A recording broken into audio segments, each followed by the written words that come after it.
Hi friends, ಎಲ್ರಿಗೂ ನಮಸ್ಕಾರ. ಜ್ಞಾನಗಂಗೋತ್ರಿ ಸಂಸ್ಥೆಯ ಇನ್ಕ್ವೆಸ್ಟ್ ಪ್ರಚಲಿತ ಘಟನೆಗಳ ಸರಣಿಗೆ ತಮ್ಮೆಲ್ಲರಿಗೂ ಮತ್ತೊಮ್ಮೆ ಸ್ವಾಗತ. ಸೊ ಇವತ್ತು ನಾವು ಸಂಚಿಕೆ ಸಂಖ್ಯೆ 877 ಡಿಸ್ಕಸ್ ಮಾಡ್ತಾ ಇದ್ದೇವೆ. ದಿನಾಂಕ 27 May 2025.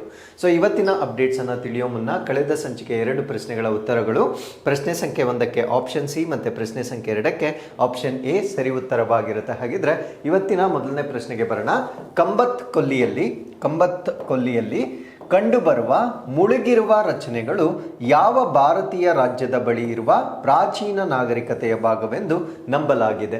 The submerged structures found in the gulf of Khambhat are believed to be part of an ancient civilisation located near which Indian state ಅನ್ನೋದು ನಮ್ಮ ಪ್ರಶ್ನೆ ಆಗಿರುತ್ತೆ. ಸೊ ಇತ್ತೀಚೆಗೆ ನಮ್ಮ ಸಂಶೋಧಕರು ಗಲ್ಫ್ ಆಫ್ ಕಂಬತ್ನಲ್ಲಿ ಮುಳುಗಿ ಹೋಗಿರ್ತಕ್ಕಂಥ ಒಂದು ನಗರವನ್ನು ಪತ್ತೆ ಹಚ್ಚಿರ್ತಾರೆ. ಆ ನಗರವನ್ನು ಪತ್ತೆ ಹಚ್ಚಿರ್ತಕ್ಕಂಥ ಸ್ಥಳವಾಗಿರ್ತಕ್ಕಂಥ ಗಲ್ಫ್ ಆಫ್ ಕಂಬತ್ ಯಾವ ರಾಜ್ಯಕ್ಕೆ ಸಂಬಂಧಪಟ್ಟಿದ್ದು ಅನ್ನೋದು ನಮ್ಮ ಪ್ರಶ್ನೆ ಆಗಿರುತ್ತೆ. ಸೊ ಈ ಪ್ರಶ್ನೆಗೆ ಸರಿಯಾದ ಉತ್ತರ ಇದು ಗುಜರಾತ್ ರಾಜ್ಯಕ್ಕೆ ಸಂಬಂಧಪಟ್ಟಿರ್ತಕ್ಕಂಥ ಒಂದು ಗಲ್ಫ್ ಅಥವಾ ಕೊಲ್ಲಿ ಆಗಿರುತ್ತೆ. ಸೊ ಈ ಒಂದು ಆರ್ಟಿಕಲ್ ಅಲ್ಲಿ ಈಗ ಏನ್ಷಿಯಂಟ್ ಸಿವಿಲೈಸೇಷನ್ ಒಂದು ಇತ್ತು ಅಂತ ಹೇಳ್ತಾ ಇದ್ದಾರೆ. ಅಂದ್ರೆ ಈ ಒಂದು ಗಲ್ಫ್ ಆಫ್ ಕಂಬತ್ ಅಲ್ಲಿ ಈಗ ಸಬ್ಮರ್ಜ್ ಆಗಿದೆ, ಮುಳುಗಿ ಹೋಗಿದೆ. ಸೊ ಈ ಭಾಗದಲ್ಲಿ ಒಂದು ಪುರಾತನ ನಾಗರಿಕತೆ ಅಥವಾ ಪ್ರಾಚೀನ ನಾಗರಿಕತೆ ಇತ್ತು ಎಂಬುದನ್ನ ವಿಜ್ಞಾನಿಗಳು ಪತ್ತೆ ಹಚ್ಚಿರ್ತಾರೆ. ಆ ನಾಗರಿಕತೆ ಯಾವುದು ಅನ್ನೋದನ್ನ ನಾವು ಇಲ್ಲಿ ತಿಳ್ಕೊಳ್ಳೋಣ. ಅದರ ಜೊತೆಗೆ ಗಲ್ಫ್ ಆಫ್ ಕಂಬತ್ ಬಗ್ಗೆ ಕೂಡ ಹೆಚ್ಚಿನ ಮಾಹಿತಿಯನ್ನ ಈ ಒಂದು ಆರ್ಟಿಕಲ್ ಅಲ್ಲಿ ನಾವು ಡಿಸ್ಕಸ್ ಮಾಡೋಣ. ಸೊ ಅಪ್ಡೇಟ್ ಏನು ಅಂದ್ರೆ, last civilisation discovered beneath the Indian ocean. Last ಅಂದ್ರೆ ಸೊ ಅದು ನಶಿಸಿ ಹೋಗಿರ್ತಕ್ಕಂಥ ಅಥವಾ ಇದುವರೆಗೂ ನಮಗೆ ಪತ್ತೆ ಆಗದೇ ಇರತಕ್ಕಂಥ ಒಂದು ನಾಗರಿಕತೆಯನ್ನ ಈಗ ಹಿಂದೂ ಮಹಾಸಾಗರದ ಕೆಳಗಡೆ ಪತ್ತೆ ಮಾಡಿರ್ತಕ್ಕಂಥದ್ದನ್ನ ನಾವು ನೋಡ್ಬೋದಾಗಿರುತ್ತೆ. ಸೊ ಇದೊಂದು ಸಬ್ಮರ್ಜ್ಡ್ ಸಿಟಿ ಆಗಿರುತ್ತೆ. ಅಂದ್ರೆ ಪ್ರಸ್ತುತವಾಗಿ ಇದು ಸಂಪೂರ್ಣವಾಗಿ ಮುಳುಗಿ ಹೋಗಿರ್ತಕ್ಕಂಥ ನಗರವಾಗಿರುತ್ತೆ. ಸೊ ಇದು ಕಂಡು ಬಂದಿರತಕ್ಕಂಥದ್ದು ಗಲ್ಫ್ ಆಫ್ ಕಂಬತ್ ಅಥವಾ ಕಂಬತ್ನ ಕೊಲ್ಲಿಯಲ್ಲಿ ಕಂಡು ಬಂದಿರುತ್ತೆ. ಸೊ ಕಂಬತ್ ಕೊಲ್ಲಿ ನಮ್ಮ ಭಾರತ ದೇಶದ ವೆಸ್ಟರ್ನ್ ಕೋಸ್ಟ್ ಅಲ್ಲಿ ಇರುತ್ತೆ. ಅಂದ್ರೆ ನಮ್ಮ ಭಾರತ ದೇಶದ ಪಶ್ಚಿಮ ಕರಾವಳಿಯಲ್ಲಿ ನಾವು ನೋಡ್ಬೋದಾಗಿರುತ್ತೆ. ಸೊ ಮುಂದೆ ಇದಕ್ಕೆ ಸಂಬಂಧಪಟ್ಟಂತೆ ನಾನು ಮ್ಯಾಪ್ ಅನ್ನ ಕೂಡ ಡಿಸ್ಕಸ್ ಮಾಡ್ತೇನೆ.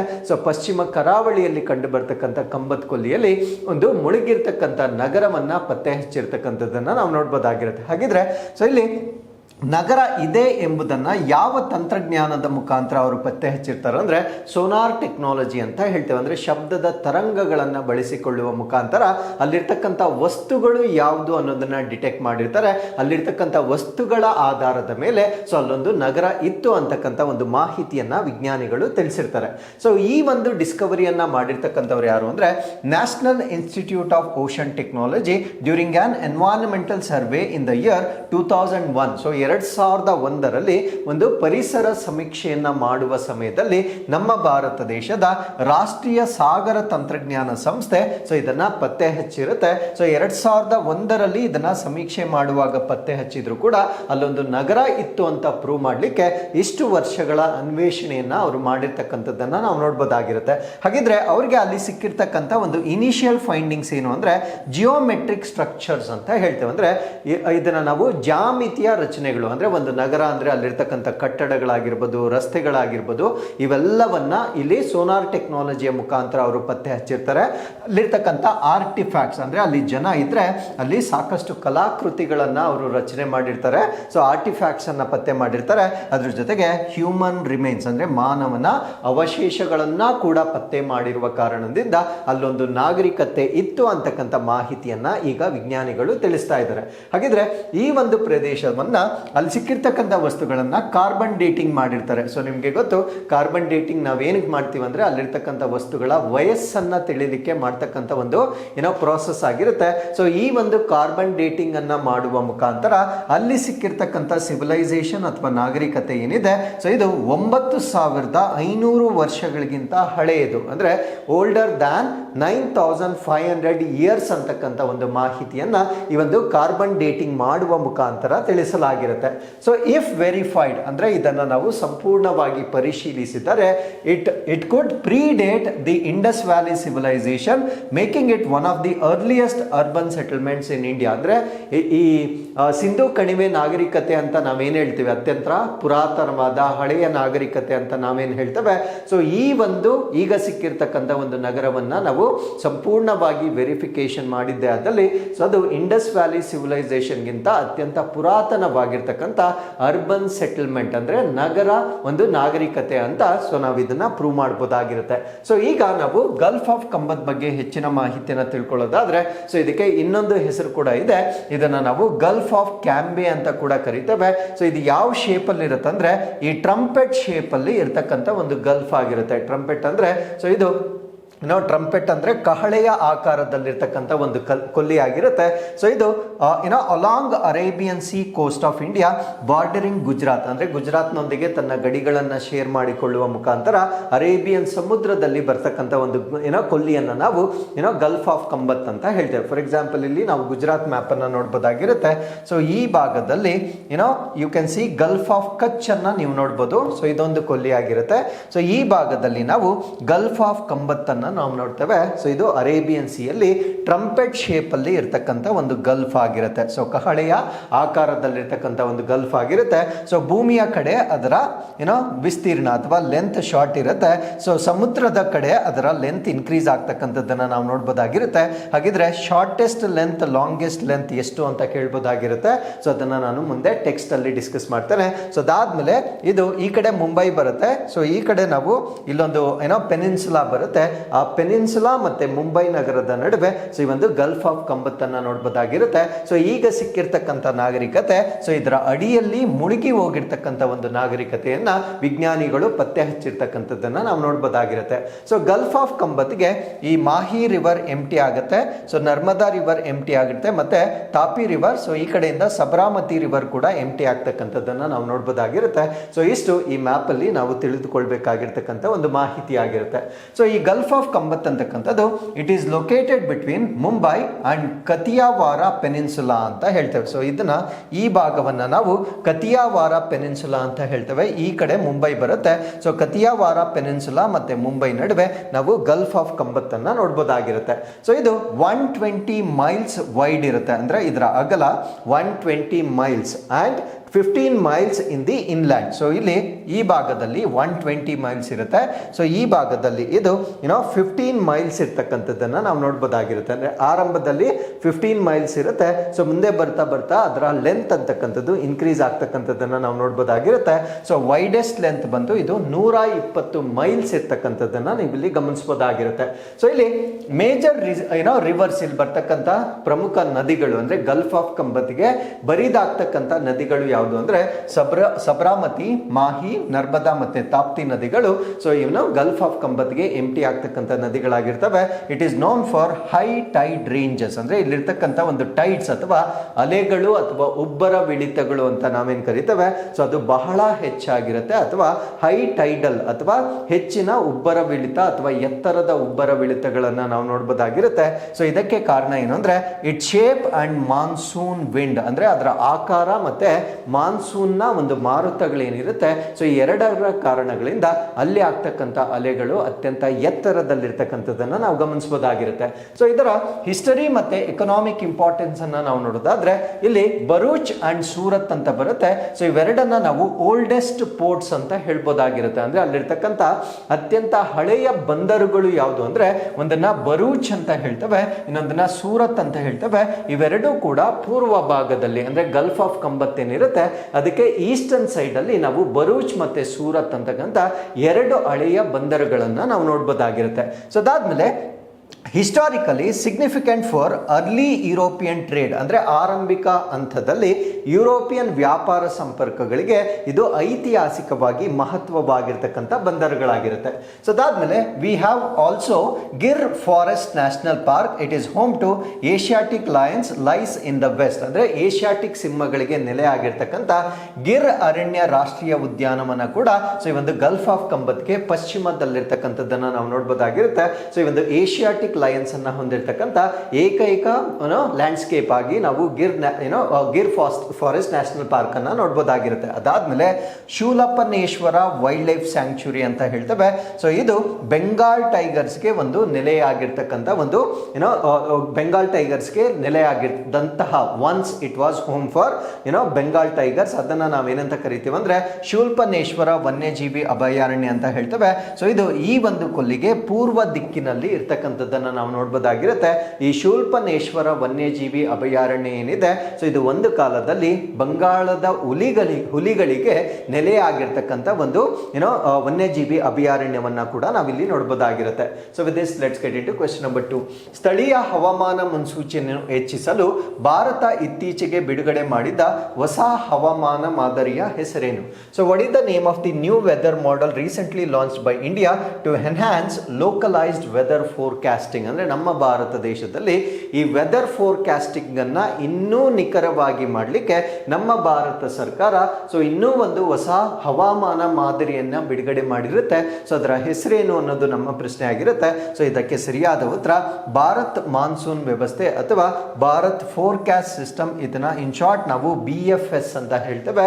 ಸೊ ಹಾಗಿದ್ರೆ ಈ ಒಂದು ಆರ್ಟಿಕಲ್ ಅಲ್ಲಿ BFS ನಿಂದ ನಮ್ಗಾಗ್ತಕ್ಕಂಥ ಬೆನಿಫಿಟ್ಸ್ ಏನು ಅನ್ನೋದನ್ನ ನಾವಿಲ್ಲಿ ಡಿಸ್ಕಸ್ ಮಾಡೋಣ. ಸೊ ಇದನ್ನ ಡೆವಲಪ್ ಮಾಡಲಿಕ್ಕೆ ಯಾವ ತಂತ್ರಜ್ಞಾನವನ್ನ ಬಳಕೆ ಮಾಡ್ಕೊಂಡಿದ್ದಾರೆ, ಸೊ ಇದರಿಂದ ನಮ್ಗಾಗ್ತಕ್ಕಂಥ ಅಡ್ವಾಂಟೇಜಸ್ ಏನು, ಎಲ್ಲವನ್ನ ಕೂಡ ನಾವು ಡಿಸ್ಕಸ್ ಮಾಡೋಣ. ಸೊ ಅಪ್ಡೇಟ್ ಏನು ಅಂದ್ರೆ, so world's first weather model to offer 6 kilometre resolution. 6 kilometre ಅಂದ್ರೆ ಸೊ ಎಷ್ಟು ಕಡಿಮೆ ಬರುತ್ತೆ ಅಂದ್ರೆ ಅದ್ರ ವ್ಯಾಲ್ಯೂ ಎಷ್ಟು ಕಡಿಮೆ ಇರುತ್ತೆ, ಸೊ ಅದರ ಕ್ಲಾರಿಟಿ ಅಷ್ಟು ಜಾಸ್ತಿ ಆಗುತ್ತೆ. ಇವಾಗ 6 ಕಿಲೋಮೀಟರ್ ಬೈ 6 ಕಿಲೋಮೀಟರ್ ಅಂದ್ರೆ ಅದರ ರೆಸಲ್ಯೂಷನ್ ಮುಂಚೆಗಿಂತ ಬೆಟರ್ ಆಗುತ್ತೆ. ಸಪೋಸ್ ಇದನ್ನೇ ನಾವು 3 ಕಿಲೋಮೀಟರ್ ಬೈ 3 ಕಿಲೋಮೀಟರ್ ನಾವು ಇದಕ್ಕೆ ರೆಡ್ಯೂಸ್ ಮಾಡಿದ್ರೆ ಸೊ ಇನ್ನೂ ರೆಸಲ್ಯೂಷನ್ ಜಾಸ್ತಿ ಆಗುತ್ತೆ. ಅಂದ್ರೆ ಎಷ್ಟು ನಾವು ವ್ಯಾಪ್ತಿಯನ್ನ ಕಡಿಮೆ ಮಾಡ್ಕೊಳ್ತಾ ಇರ್ತೇವೆ, ಸೊ ಅಷ್ಟು ನಿಖರತೆಯನ್ನ ನಾವು ಹೆಚ್ಚು ಮಾಡ್ಬೋದಾಗಿರುತ್ತೆ. ಫಾರ್ ಎಕ್ಸಾಂಪಲ್, ಇವಾಗ ನಾವು ಒಂದು ರಾಜ್ಯ ಮಟ್ಟದಲ್ಲಿ ಅಥವಾ ಒಂದು ಬಿಗ್ಗೆಸ್ಟ್ ಡಿಸ್ಟ್ರಿಕ್ಟ್ ಮಟ್ಟದಲ್ಲಿ ಸೊ ಈಗ ಮಳೆ ಆಗುತ್ತೋ ಆಗೋದಿಲ್ವೋ ಅಂತಕ್ಕಂಥ ಪ್ರಿಡಿಕ್ಷನ್ಸ್ ಅನ್ನ ನಾವು ನೋಡ್ತಾ ಇರ್ತೇವೆ. ಸೊ ಯಾವಾಗ ಇದು ಮೈನ್ಯೂಟ್ ಲೆವೆಲ್ಗೆ ರೆಸಲ್ಯೂಷನ್ ಸ್ಟಾರ್ಟ್ ಬರುತ್ತೆ, ಸೊ ಅವಾಗ ನಾವು ಗ್ರಾಮೀಣ ಮಟ್ಟದಲ್ಲೂ ಹೇಳ್ಬೋದಾಗಿರುತ್ತೆ. ಅಂದ್ರೆ ಈ ಗ್ರಾಮದಲ್ಲಿ ಇವತ್ತು ಮಳೆ ಆಗುತ್ತೋ ಇಲ್ವೋ ಅಂತಕ್ಕಂಥ ಒಂದು ಪ್ರಿಡಿಕ್ಷನ್ ಅನ್ನ ನಾವೊಂದು ಮೈನ್ಯೂಟ್ ಲೆವೆಲ್ಗೆ ಮಾಡ್ಬೋದಾಗಿರುತ್ತೆ. ಸೊ ಈ ರೀತಿಯ 6 ಕಿಲೋಮೀಟರ್ ರೆಸಲ್ಯೂಷನ್ ಅನ್ನ ನಮ್ಮ ಭಾರತ ರಾಷ್ಟ್ರ ಡೆವಲಪ್ ಮಾಡಿರ್ತಕ್ಕಂಥದ್ದನ್ನ ನಾವು ನೋಡ್ಬೋದಾಗಿರುತ್ತೆ. So India has launched Bharat forecast system. So this is world's first weather module offering 6 kilometre resolution. ಅಂದ್ರೆ ಈ ಒಂದು 6 ಕಿಲೋಮೀಟರ್ ರೆಸಲ್ಯೂಷನ್ ಅನ್ನ ಆಫರ್ ಮಾಡ್ತಾ ಇರ್ತಕ್ಕಂಥ ನಮ್ಮ ಪ್ರಪಂಚದ ಮೊಟ್ಟ ಮೊದಲ ವೆದರ್ ಫೋರ್ಕಾಸ್ಟಿಂಗ್ ಸಿಸ್ಟಮ್ ಆಗಿ ನಾವು ನೋಡ್ಬೋದಾಗಿರುತ್ತೆ. ಸೊ ಇದರಿಂದ ಲೋಕಲೈಸ್ಡ್ ವೆದರ್ ಪ್ರಿಡಿಕ್ಷನ್ ಅನ್ನ ನಾವು ಮಾಡ್ಬೋದು. ಲೋಕಲೈಸ್ಡ್ ಅಂದ್ರೆ ಸ್ಥಳೀಯ ಮಟ್ಟದಲ್ಲೂ ಕೂಡ ಹವಾಮಾನ ಹೇಗಿರುತ್ತೆ ಅಂತಕ್ಕಂಥದ್ದನ್ನ ನಾವು ಮುನ್ಸೂಚನೆ ಮಾಡ್ತಕ್ಕಂಥ ಒಂದು ವ್ಯವಸ್ಥೆ ಆಗಿರುತ್ತೆ. ಸೊ ಇದನ್ನ ಡೆವಲಪ್ ಮಾಡಿರ್ತಕ್ಕಂಥವ್ರು ಯಾರು ಅಂದ್ರೆ Indian institute of tropical meteorology. So ಇದಿರ್ತಕ್ಕಂಥದ್ದು ಪುಣೆಯಲ್ಲಿ, ಅಂದ್ರೆ ಪುಣೆಯಲ್ಲಿರ್ತಕ್ಕಂಥ ಭಾರತೀಯ ಉಷ್ಣವಲಯದ ಹವಾಮಾನ ಶಾಸ್ತ್ರ ಸಂಸ್ಥೆ. ಸೊ ಇದನ್ನ ಅಭಿವೃದ್ಧಿ ಪಡಿಸಿರ್ತಕ್ಕಂಥದ್ದನ್ನ ನಾವಿಲ್ಲಿ ನೆನ್ಪಿಟ್ಕೊಳ್ಬೇಕಾಗಿರುತ್ತೆ. ಸೊ ಇದು ಹೈ ಪ್ರಿಸಿಷನ್ ಫೋರ್ಕಾಸ್ಟಿಂಗ್ ಕೊಡುತ್ತೆ. So down to village level ಅಂದ್ರೆ ಗ್ರಾಮೀಣ ಮಟ್ಟದಲ್ಲೂ ಕೂಡ ನಮಗೆ ಮುನ್ಸೂಚನೆ ಅಂದ್ರೆ ಹವಾಮಾನ ಮುನ್ಸೂಚನೆ ಹೇಗಿರುತ್ತೆ ಅಂತಕ್ಕಂಥದ್ದನ್ನ ಗ್ರಾಮ ಮಟ್ಟದಲ್ಲೂ ಕೂಡ ನಾವು ಪ್ರಿಡಿಕ್ಟ್ ಮಾಡ್ತಕ್ಕಂಥ ಒಂದು ವ್ಯವಸ್ಥೆ ಇದಾಗಿರುತ್ತೆ. ಸೊ ಈ ಒಂದು ವ್ಯವಸ್ಥೆಯಲ್ಲಿ artificial intelligence powered numerical weather power prediction ಅನ್ನ ಮಾಡಲಾಗುತ್ತೆ. ಅಂದ್ರೆ AI ಚಾಲಿತ ಸಂಖ್ಯಾತ್ಮಕ ಹವಾಮಾನ ಮುನ್ಸೂಚನೆಯನ್ನ ಬಳಸಲಾಗುತ್ತೆ. So what you are suppose to remember is, so ಇಲ್ಲೂ ಕೂಡ ಆರ್ಟಿಫಿಷಿಯಲ್ ಇಂಟೆಲಿಜೆನ್ಸ್ ಅನ್ನ ಬಳಕೆ ಮಾಡಲಾಗುತ್ತೆ. ಸೊ ಇದರಿಂದ ಗ್ರಾಮೀಣ ಮಟ್ಟದಲ್ಲೂ ಕೂಡ ನಾವು ಹವಾಮಾನ ಮುನ್ಸೂಚನೆಯನ್ನ ನಿಖರವಾಗಿ ಮಾಡ್ತಕ್ಕಂಥ ಒಂದು ವ್ಯವಸ್ಥೆ ಇದಾಗಿರುತ್ತೆ. ಸೊ ಇದನ್ನ ಆಪರೇಟ್ ಮಾಡಲಿಕ್ಕೆ they are using a super computer. ಆ ಸೂಪರ್ ಕಂಪ್ಯೂಟರ್ ಯಾವುದು ಅಂದ್ರೆ ಆರ್ಕಾ ಸೂಪರ್ ಕಂಪ್ಯೂಟರ್ ನ ಇಲ್ಲಿ ಬಳಕೆ ಮಾಡ್ತಾ ಇದ್ದಾರೆ. ಸೊ ಇದು 11.77 ಪೆಟಾಫ್ಲಾಪ್ಸ್ ಕಂಪ್ಯೂಟಿಂಗ್ ಪವರ್ ಅನ್ನ ಹೊಂದಿರುತ್ತೆ.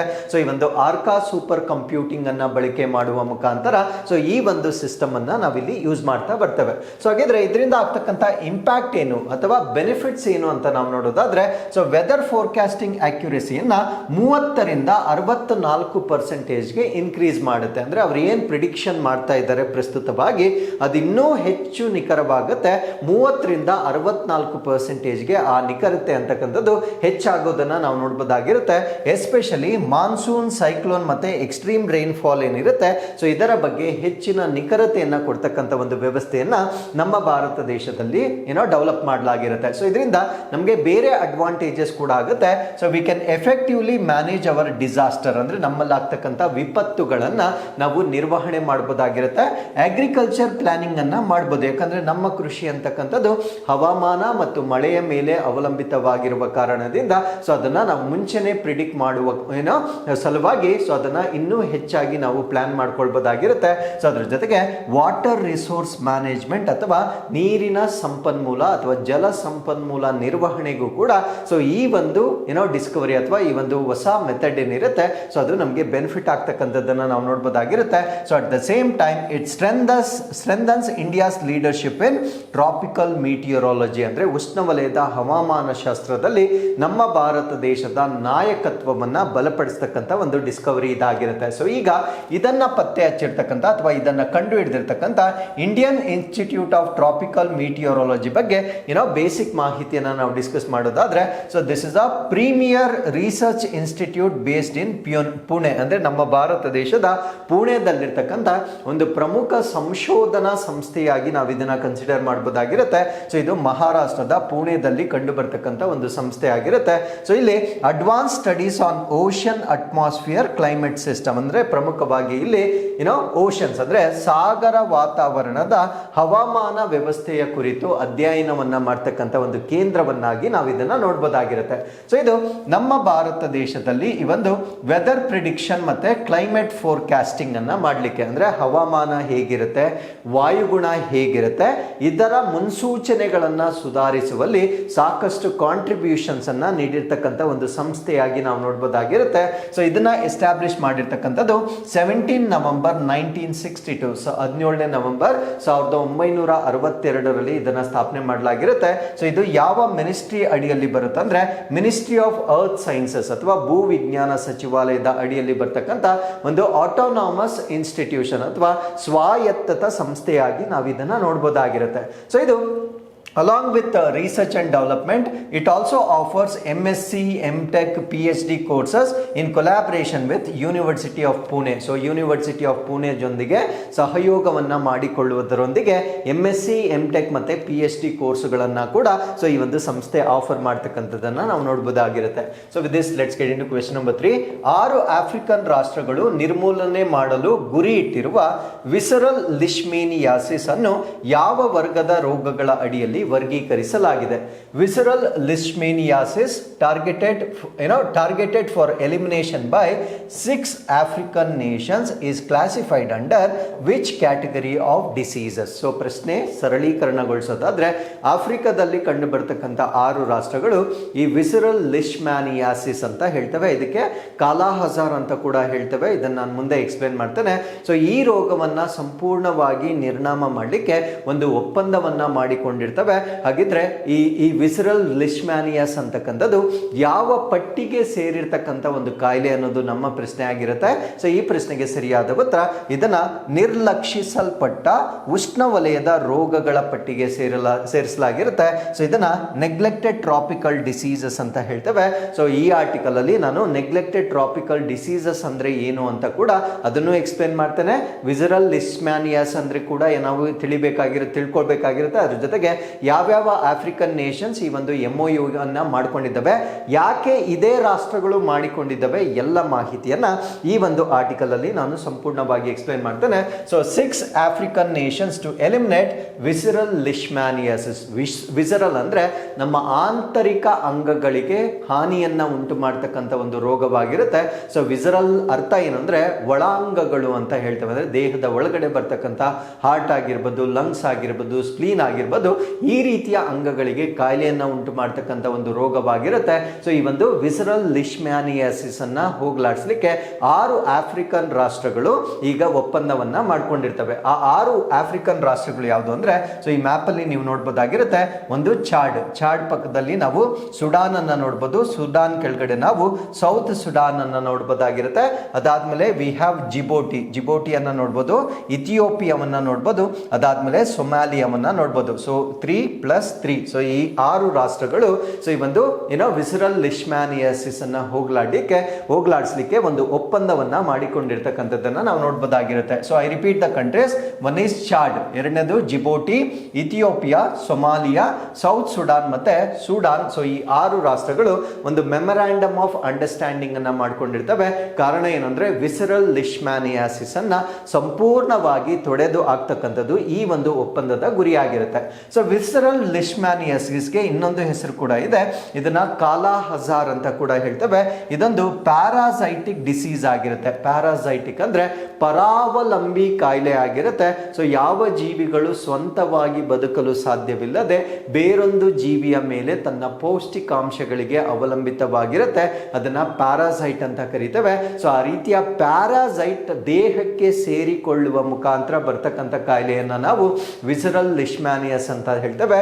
So this is second only to malaria in lethality ಅಂದ್ರೆ ಮಾರಣಾಂತಿಕವಾಗಿ ಇರ್ತಕ್ಕಂಥ ಕಾಯಿಲೆಗಳಲ್ಲಿ ಮಲೇರಿಯಾ ಮೊದಲನೇ ಸ್ಥಾನದಲ್ಲಿ ಬಂದರೆ, ಸೊ ವಿಸರಲ್ ಲಿಶ್ಮ್ಯಾನಿಯಾಸ್ ಅಂತಕ್ಕಂಥದ್ದು ಎರಡನೇ ಸ್ಥಾನದಲ್ಲಿರ್ತಕ್ಕಂಥ ಕಾಯಿಲೆಯಾಗಿ ನಾವು ಇದನ್ನ ನೋಡ್ಬೋದಾಗಿರುತ್ತೆ.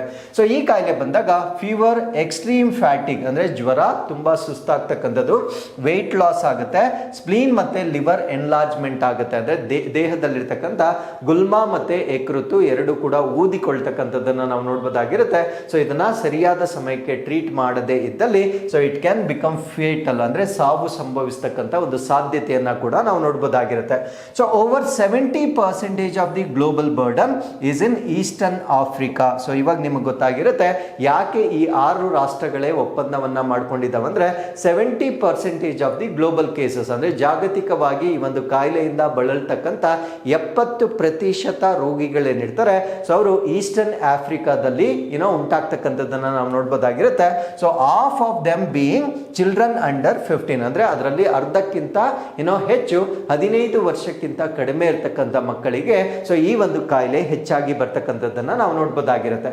ಸೊ ಈ ವಿಸರಲ್ ಲಿಶ್ಮ್ಯಾನಿಯಾಸ್ ಅಂತಕ್ಕಂಥದ್ದು ಒಂದು ಪ್ರೋಟೋಜುವಾದಿಂದ ಬರುತ್ತೆ. So protozoa is nothing but it is like one more micro organism. ನಾವು ವೈರಸ್, ಬ್ಯಾಕ್ಟೀರಿಯಾ, ಫಂಗೈ ಅಂತ ನಾವೇನು ಸ್ಟಡಿ ಮಾಡ್ತೇವೆ ಸೊ ಅದರಲ್ಲಿ ಇನ್ನೊಂದು ಕ್ಯಾಟಗರಿ ಇರುತ್ತೆ, ಅದನ್ನು ನಾವು ಪ್ರೋಟೋಜುವಾ ಅಂತ ಹೇಳ್ತೇವೆ. ಸೊ ಮಲೇರಿಯಾ ಕೂಡ ಒಂದು ಪ್ರೋಟೋಜುವಾದಿಂದ ಬರ್ತಕ್ಕಂಥ ಕಾಯಿಲೆ ಆಗಿರುತ್ತೆ. ಈವನ್ ಲಿಶ್ಮ್ಯಾನಿಯಾಸಿಸ್ ಅಂತಕ್ಕಂಥದ್ದು ಕೂಡ ಒಂದು ಪ್ರೋಟೋಜುವಾದಿಂದ ಬರುತ್ತೆ. ಆ ಪ್ರೋಟೋಜುವಾವನ್ನು ನಾವೇನಂತ ಕರಿತೀವಿ ಅಂದ್ರೆ ಲಿಶ್ಮ್ಯಾನಿಯಾ ದೋನೋವಾಣಿ ಅಂತ ಹೇಳ್ತೇವೆ. ಸೊ ಈ ಒಂದು ಲಿಶ್ಮ್ಯಾನಿಯಾ ದೋನೋವಾಣಿ ಪ್ರೋಟೋಜುವಾದಿಂದ ಬರ್ತಕ್ಕಂಥ ಒಂದು ಕಾಯಿಲೆ ಆಗಿರುತ್ತೆ. ಸೊ ಇದು ಪ್ರಾಥಮಿಕವಾಗಿ ಸ್ಪ್ಲೀನ್ ಅಂದ್ರೆ ನಮ್ಮ ಗುಲ್ಮವನ್ನ, ಲಿವರ್ ಯಕೃತ್ತನ್ನ ಮತ್ತೆ ಬೋನ್ ಮ್ಯಾರೋ ಅಥವಾ ಅಸ್ಥಿ ಮಜ್ಜೆಯ ಮೇಲೆ ರೋಗವನ್ನ ಉಂಟು ಮಾಡ್ತಕ್ಕಂಥ ಒಂದು ಪ್ಯಾರಾಸೈಟ್ ಇದಾಗಿರುತ್ತೆ. ಸೊ ಲಿಶ್ಮ್ಯಾನಿಯಾಸ್ ಪ್ಯಾರಾಸೈಟ್ ಒಬ್ಬರಿಂದ ಇನ್ನೊಬ್ಬರಿಗೆ ಹೇಗೆ ಟ್ರಾನ್ಸ್ಮಿಟ್ ಆಗುತ್ತೆ ಅಥವಾ ವರ್ಗಾವಣೆ ಹೇಗಾಗುತ್ತೆ ಅಂತ ನಾವು ನೋಡೋದಾದ್ರೆ ಸೊ ಇದು ಫೀಮೇಲ್ ಮಸ್ಕಿಟೋದಿಂದ ಸ್ಪ್ರೆಡ್ ಆಗುತ್ತೆ. ಫಾರ್ ಎಕ್ಸಾಂಪಲ್ ಹೇಗೆ ಮಲೇರಿಯಾ ಅನಾಫಿಲಿಸ್ ಫೀಮೇಲ್ ಮಸ್ಕಿಟೋ ಇಂದ ಸ್ಪ್ರೆಡ್ ಆಗುತ್ತೆ, ಅದೇ ರೀತಿ ಲಿಶ್ಮ್ಯಾನಿಯಾಸಿಸ್ ಅಂತಕ್ಕಂಥದ್ದು ಕೂಡ ಒಂದು ಫೀಮೇಲ್ ಮಸ್ಕಿಟೋ ಇಂದ ಒಬ್ಬರಿಂದ ಇನ್ನೊಬ್ಬರಿಗೆ ಸ್ಪ್ರೆಡ್ ಆಗುತ್ತೆ. ಆ ಫೀಮೇಲ್ ಮಸ್ಕಿಟೋವನ್ನ ನಾವೇನಂತ ಕರಿತೀವಿ ಅಂದ್ರೆ ಫ್ಲೆಬೆಟೋಮೈನ್ ಸ್ಯಾಂಡ್ ಫ್ಲೈ ಅಂತ ಹೇಳ್ತೇವೆ. ಸೊ ಈ ಒಂದು ಫ್ಲೆಬೆಟೋಮೈನ್ ಸ್ಯಾಂಡ್ ಫ್ಲೈ ಇಂದ ಇದು ಒಬ್ಬರಿಂದ ಇನ್ನೊಬ್ಬರಿಗೆ ಹರಡತಕ್ಕಂಥ ಒಂದು ಕಾಯಿಲೆ ಆಗಿರುತ್ತೆ. ಸೊ ಈ ಒಂದು ಪ್ಯಾರಾಸೈಟ್ ಏನಿದೆ ಸೊ ಇದು ಇಂಟರ್ನಲ್ ಆರ್ಗನ್ಸ್ಗೆ ಮೈಗ್ರೇಟ್ ಆಗುವ ಮುಖಾಂತರ ಸೊ ಇದು ಹೆಚ್ಚು ಕಾಯಿಲೆಯನ್ನ ಉಂಟು ಮಾಡ್ತಕ್ಕಂಥ ಒಂದು ಪ್ರೋಟೋಜುವಾವಾಗಿ ನಾವು ನೋಡಬಹುದಾಗಿರುತ್ತೆ. ಸೊ ಇದು ಹೆಚ್ಚಾಗಿ ಇಂಡಿಯಾ, ಈಸ್ಟರ್ನ್ ಆಫ್ರಿಕಾ, ಬ್ರೆಜಿಲ್ ಮತ್ತೆ ಈ ಮೆಡಿಟೇರಿಯನ್ ಭಾಗದಲ್ಲಿ ಹೆಚ್ಚಾಗಿ ಕಂಡು ಬರ್ತಕ್ಕಂಥ ಒಂದು ಕಾಯಿಲೆ ಆಗಿರುತ್ತೆ. So over 50,000 to 90,000 new cases annually ಅಂದ್ರೆ ಪ್ರತಿ ವರ್ಷ 50,000ದಿಂದ 90,000 ಹೊಸ ಪ್ರಕರಣಗಳು ಅಂದ್ರೆ ಹೊಸ ಕಾಯಿಲೆಗೆ ತುತ್ತಾಗ್ತಕ್ಕಂಥವರ ಸಂಖ್ಯೆ 50ರಿಂದ 90,000 ಪ್ರತಿ ವರ್ಷ ಇರ್ತಕ್ಕಂಥದ್ದನ್ನ ನಾವು ನೋಡಬಹುದಾಗಿರುತ್ತೆ. ಹಾಗಿದ್ರೆ what you mean by neglected tropical diseases? So neglected ಅಂದ್ರೆ ನಿರ್ಲಕ್ಷ್ಯಗೊಳಗಾಗಿರ್ತಕ್ಕಂಥ ಉಷ್ಣವಲಯದ ಕಾಯಿಲೆಗಳು ಅಂತ ಹೇಳ್ತೇವೆ. ಸೊ ನೀವು ನಿಮ್ಮ ಜಿಯೋಗ್ರಫಿಯಲ್ಲಿ ಈ ಟ್ರಾಪಿಕಲ್ ಮತ್ತೆ ಸಬ್ ಟ್ರಾಪಿಕಲ್ ಝೋನ್ ಅನ್ನ ನೋಡಿರ್ತೀರಾ. ಸೊ ಈ ಭಾಗದಲ್ಲಿ ಸನ್ಲೈಟ್ ಜಾಸ್ತಿ ಇರುತ್ತೆ. ಯಾವಾಗ ಸನ್ಲೈಟ್ ಜಾಸ್ತಿ ಇರುತ್ತೆ ಸೊ ಅಲ್ಲಿರ್ತಕ್ಕಂಥ ರೈನ್ಫಾಲ್ ಜಾಸ್ತಿ ಆಗುತ್ತೆ. ಯಾವಾಗ ರೈನ್ಫಾಲ್ ಜಾಸ್ತಿ ಆಗುತ್ತೆ ಅಲ್ಲಿ ಫಾರೆಸ್ಟ್ ಜಾಸ್ತಿ ಆಗುತ್ತೆ. ಯಾವಾಗ ಫಾರೆಸ್ಟ್ ಜಾಸ್ತಿ ಆಗುತ್ತೆ ಅಲ್ಲಿ ಬಯೋಡೈವರ್ಸಿಟಿ ಜಾಸ್ತಿ ಆಗುತ್ತೆ, ಜೀವ ವೈವಿಧ್ಯತೆ ಜಾಸ್ತಿ ಆಗುತ್ತೆ. ಯಾವಾಗ ಬಯೋಡೈವರ್ಸಿಟಿ ಜಾಸ್ತಿ ಆಗುತ್ತೆ ಸೊ ಅಲ್ಲಿರ್ತಕ್ಕಂಥ ಇನ್ಸೆಕ್ಟ್ಸ್ಗಳು ಲೈಕ್ ಯುವರ್ ಮಸ್ಕಿಟೋಸ್ ಈ ರೀತಿಯ ಒಂದು ಸೊಳ್ಳೆಗಳು ಬಹಳ ಜಾಸ್ತಿ ಇರುತ್ತೆ. ನೋಡ್ಬೋದಾಗಿರುತ್ತೆ. ಸೊ ಈ ರೀತಿಯ ಸೊಳ್ಳೆಗಳ ಕಡಿತದಿಂದ ಬರ್ತಕ್ಕಂಥ ಕಾಯಿಲೆಗಳು ಸಾಮಾನ್ಯವಾಗಿ ಈ ಟ್ರಾಪಿಕಲ್ ಮತ್ತೆ ಸಬ್ ಟ್ರಾಪಿಕಲ್ ರೀಜನ್ ಅಲ್ಲಿ ಬಹಳ ಜಾಸ್ತಿ ಇರ್ತವೆ. ಸೊ ಈ ರೀತಿಯ ಕಾಯಿಲೆಗಳನ್ನ ನಾವು northern part of the globe ಅಲ್ಲಿ ನೋಡ್ಲಿಕ್ಕೆ ಸಾಧ್ಯ ಆಗೋದಿಲ್ಲ. ಅಂದ್ರೆ ಐ ಮೀನ್ ಟು ಸೇ ಹೆಚ್ಚಾಗಿ ಇರೋದಿಲ್ಲ. ಕಾರಣ ಏನು ಅಂದ್ರೆ ಸೊ ಈ ರೀತಿಯ ವೆಕ್ಟರ್ಸ್ ಅಂದ್ರೆ ಇದನ್ನ ಸ್ಪ್ರೆಡ್ ಮಾಡ್ತಕ್ಕಂಥ ವೆಕ್ಟರ್ಗಳು northern part of the globe ಅಲ್ಲಿ ಇರೋದಿಲ್ಲ. ಅಂಡ್ ನಮಗೆ ಗೊತ್ತು northern part of the globe ಅಲ್ಲಿ ನಾವು ಡೆವಲಪ್ಡ್ ಕಂಟ್ರೀಸ್ ಅನ್ನ ಹೆಚ್ಚಾಗಿ ನೋಡ್ತೇವೆ. ಸೊ ಯಾವಾಗ ಅವರಿಗೆ ಈ ಕಾಯಿಲೆಗಳು ಬರೋದಿಲ್ಲ, ಸೊ ಈ ಒಂದು ಕಾಯಿಲೆಗಳ ಮೇಲೆ ಅವರು ಹೆಚ್ಚಾಗಿ ಇನ್ವೆಸ್ಟ್ ಮಾಡೋದಿಲ್ಲ, ಹೆಚ್ಚಾಗಿ ಅದಕ್ಕೆ ವ್ಯಾಕ್ಸಿನ್ಸ್ ಗಳಾಗ್ಲಿ ಅಥವಾ ಪ್ರಿವೆನ್ಷನ್ ಆಗಲಿ ಸೊ ಅದರ ಮೇಲೆ ಅವರು ಹೆಚ್ಚಾಗಿ ಇನ್ವೆಸ್ಟ್ ಮಾಡೋದಿಲ್ಲ. ಸೊ ಅದರಿಂದ ಇದನ್ನ ನಾವು ನೆಗ್ಲೆಕ್ಟೆಡ್ ಅಂತ ಕರಿತೇವೆ, ಅಂದ್ರೆ ನಿರ್ಲಕ್ಷ್ಯಗೊಳಗಾಗಿರ್ತಕ್ಕಂಥ ಕಾಯಿಲೆಗಳು ಅಂತ ಕರಿತೇವೆ. ಕಾರಣ ಏನು ಅಂದ್ರೆ ಟ್ರಾಪಿಕಲ್ ಮತ್ತೆ ಸಬ್ ಟ್ರಾಪಿಕಲ್ ರೀಜನ್ ಅಲ್ಲಿ most of the countries poor or below poor ಆಗಿರೋದ್ರಿಂದ so they don't invest much on these diseases. So ಆ ಒಂದು ಕಾರಣದಿಂದ ಸೊ ಈ ಕಾಯಿಲೆಗಳನ್ನ ನಾವು ನೆಗ್ಲೆಕ್ಟೆಡ್ ಟ್ರಾಪಿಕಲ್ ಡಿಸೀಸಸ್ ಅಂತ ಹೇಳ್ತೇವೆ. So these are very common in tropical countries. Obviously ಹೆಸರಲ್ಲೇ ಇದೆ, ಇದು ಉಷ್ಣವಲಯದ ಅಂದ್ರೆ WHO ಡೆಫಿನೇಷನ್ ನಾನು ಇಲ್ಲಿ ಮಾತಾಡ್ತಾ ಇದ್ದೇನೆ. ಸೊ ಉಷ್ಣವಲಯದಲ್ಲಿ ಹೆಚ್ಚಾಗಿ ಕಂಡು ಬರ್ತಕ್ಕಂಥ ಕಾಯಿಲೆಗಳಾಗಿರ್ತವೆ.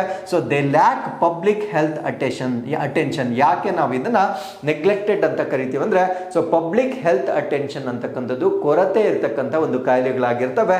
So mainly affect people living in poverty with inadequate access to clean water, basic sanitation and health care. ಅಂದ್ರೆ ಎಲ್ಲಿ ಈ ಒಂದು ನೈರ್ಮಲ್ಯ ಸರಿಯಾಗಿರೋದಿಲ್ಲೋ, ಎಲ್ಲಿ ಶುದ್ಧವಾದ ನೀರು ಕುಡಿಲಿಕ್ಕೆ ಸಿಗೋದಿಲ್ವೋ, ಸೊ ಈ ರೀತಿಯ ಭಾಗಗಳಲ್ಲಿ ಹೆಚ್ಚಾಗಿ ಕಂಡು ಬರ್ತಕ್ಕಂಥ ಕಾಯಿಲೆಗಳನ್ನ ನಾವು ನೆಗ್ಲೆಕ್ಟೆಡ್ ಟ್ರಾಪಿಕಲ್ ಡಿಸೀಸಸ್ ಅಂತ ಹೇಳ್ತೇವೆ. ಸೊ ನೆಗ್ಲೆಕ್ಟೆಡ್ ಟ್ರಾಪಿಕಲ್ ಡಿಸೀಸಸ್ ಪಟ್ಟಿಯನ್ನ ನಾವಿಲ್ಲಿ ನೋಡಬಹುದಾಗಿರುತ್ತೆ. ಸೊ ಇದು ಪ್ರೋಟೋಜೋವಾದಿಂದ ಬರ್ಬೋದಾಗಿರುತ್ತೆ, ವೈರಸ್ ಇಂದ ಬರ್ತಕ್ಕಂಥದ್ದು ಹೆಲ್ಮೆಂಥಿಸ್ ಅಂದ್ರೆ ಈ ಒಂದು ಜಂತು ಹುಳಗಳಿಂದ ಬರ್ತಕ್ಕಂಥ ಕಾಯಿಲೆಗಳು, ಇವನ್ ಬ್ಯಾಕ್ಟೀರಿಯಾದಿಂದ ಬರ್ತಕ್ಕಂಥ ಕಾಯಿಲೆಗಳು ಎಲ್ಲ ಪಟ್ಟಿಯನ್ನ ನಾವಿಲ್ಲಿ ಕೊಟ್ಟಿರ್ತೇವೆ. ಸೊ ಪ್ರೋಟೋಜೋವಾದಿಂದ ಬರ್ತಕ್ಕಂಥ ಈ ಒಂದು ಲಿಶ್ಮ್ಯಾನಿಯಾಸಿಸ್ ಏನಿದೆ, ಸೊ ಇದರ ಬಗ್ಗೆನೇ ನಾವು ಇಷ್ಟೊತ್ತು ಡಿಸ್ಕಸ್ ಮಾಡಿರೋದು.